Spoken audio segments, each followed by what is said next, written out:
back to the video. So this segment, this right here, after we done talked about ICE and stupidity at its core, this right here gives me a little hope. Zohran Mamdani does exactly what he needs to do. He needs to be able to go into places, go into spaces, onto these podcasts where it's nothing but idiots. Okay? And his number one job is to go there and educate. Don't be all politician. Don't be using all these like crazy words, just confusing people. You need to meet people where they're at and be able to articulate your plan on how you're going to, one, take government and utilize it to benefit them. And someone like Zohran Mamdani being mayor of New York, he needs to be able to articulate to New Yorkers and be like, I know you don't trust government, but I'm going to do it in a way to not only where you trust me, but I'm going to, one, use your tax money and use it to benefit you. When you commute, when you go to work, when you're going grocery shopping, when you're doing your daily activities, the government needs to be responsible enough to make your life better. To me, that's my opinion. That's what government should be doing, making its citizens' lives better. And then two, another important thing is it's not profit driven. Once again, we can already see why a lot of essential things that the day-to-day American needs or utilizes is always under par or underfunded, is because if it's not a profit behind an activity, then people are not going to invest into it. Just like schools. You know, I had a conversation with somebody and I was trying to explain to him the reason why public schools in poor communities are failing our students. Well,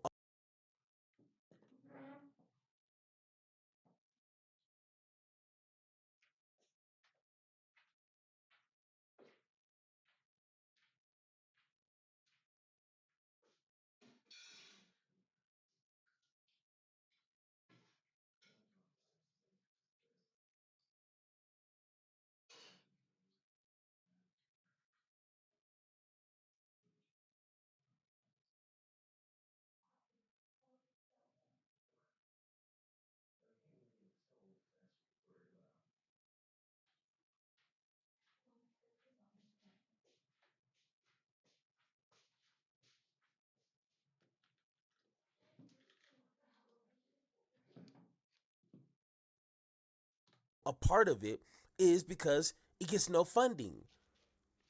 It has to do with property taxes, and if your property taxes are low or non-existent, then What's better after 50, Gwen? Gym or Tai Chi? One builds ego. Zohran Mamdani is putting on a master class on how the Democrats win.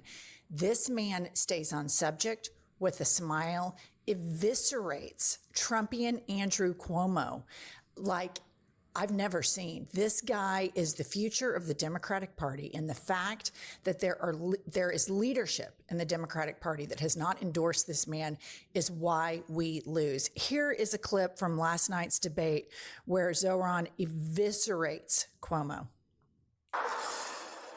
Mr. Cuomo, in 2021, 13 different women who worked in your administration credibly accused you of sexual harassment. Since then, you have spent more than $20 million in taxpayer funds to defend yourself, all while describing these allegations as entirely political. You have even gone so far as to legally go after these women. One of those women, Charlotte Bennett, is here in the audience this evening. You sought to access her private gynecological records. She cannot speak up for herself because you lodged a defamation case against her. I, however, can speak. What do you say to the 13 women that you sexually harassed?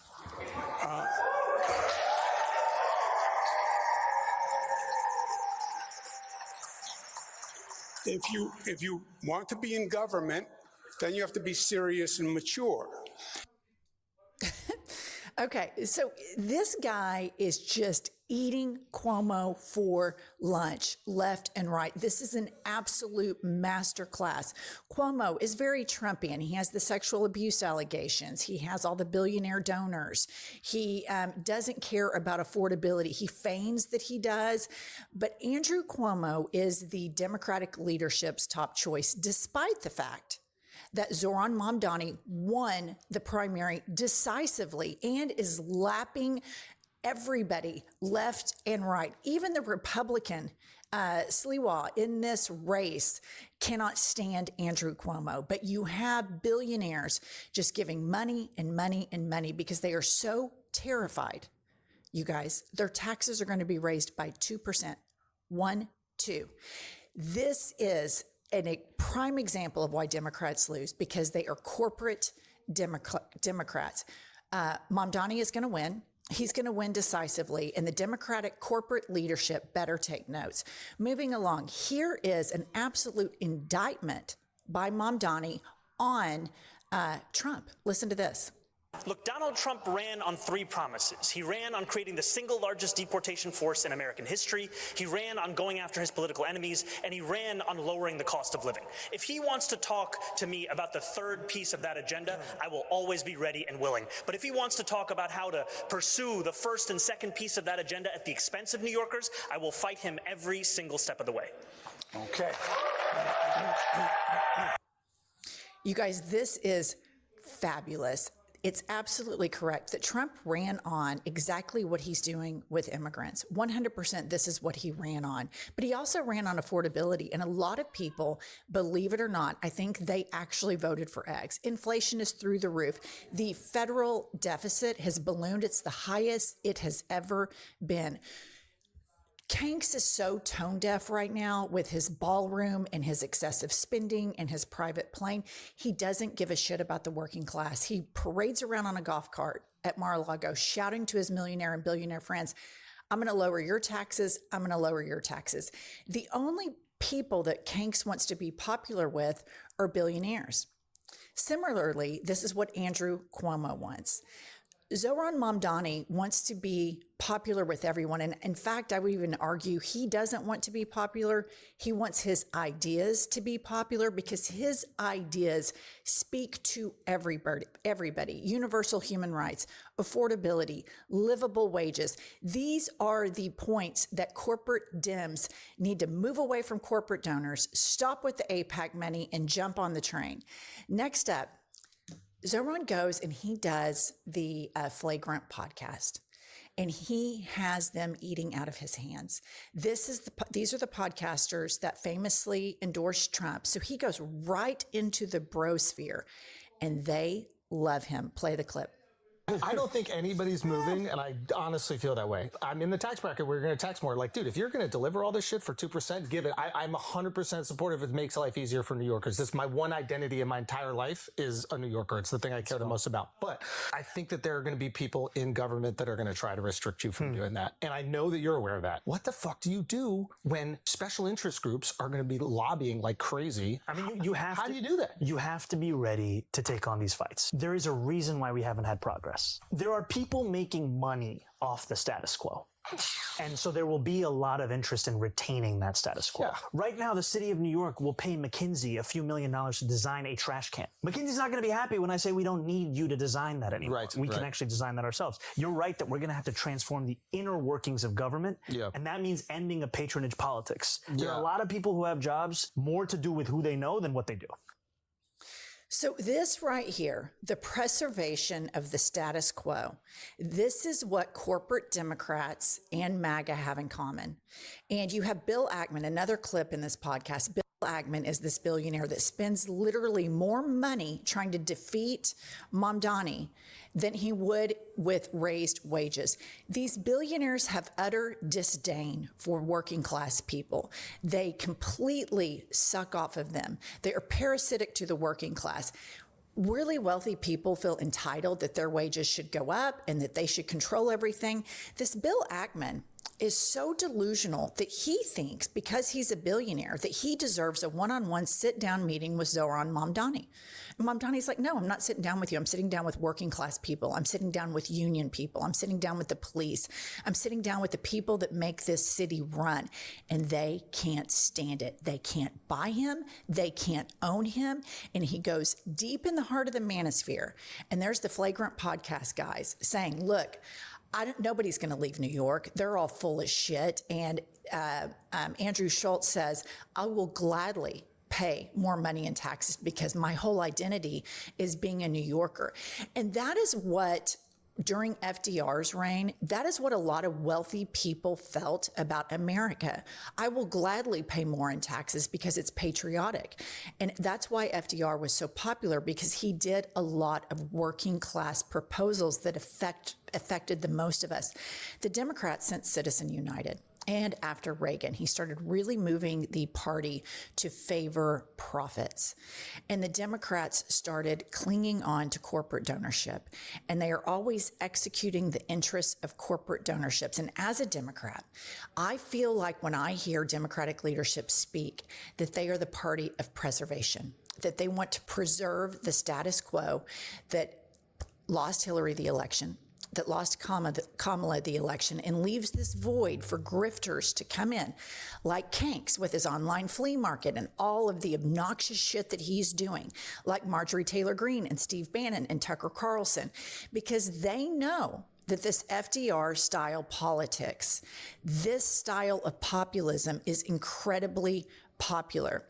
Moving along, this is really interesting. The only thing that they've really been able, they've tried to peg Zohran with being an anti-Semite. It's bullshit. Of course, there are some hardcore Jewish people that just absolutely will never vote for a Muslim. That's theirs to deal with. There are plenty of Jewish New Yorkers that are 100% on board with universal human rights.